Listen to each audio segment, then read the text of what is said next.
Bike જતું રહ્યું આવું ચાલુ કરી દીધું બ્લોગ. અને ડાળ સાથે સાયકલ જેવી રડાજો આ ડાળ હા માર આવો સાયકલને ચેન ઉતરી જાય બ્રેક કશું હોય નહીં. અને જે જો પેલું મંદિર આવ્યું માતા માનું ફૂલ બે માનું મેલડીમાંનું ઝૂમ કરીને બતાવું.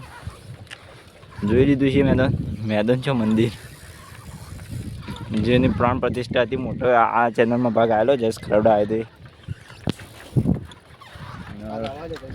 ના આજે ભાવો જસ ખરવડા એના ગામમાં જ આવે છે. આજ રાતે રમેણમાં તો જવાનું થયો તો સાયકલ લઈને જઈએ. સાયકલ પર આજથી બ્લોગ ચાલુ કર્યા તો બતાવીશું. જો ખાલી બ્લેકગ્રાઉન્ડ પક્ષીઓ બોલું છું ને પિન્ટુ થાય સાઈડ બ્લોગ બનાવવા જ નીકળાઈ જાય પિસ્સલ આજ તો બ્લોગર બંને એ સપોર્ટ કરો ગાઈઝ. મંદિરે પહોંચી જાય છીએ ફાઇનલી. આ છે મંદિર.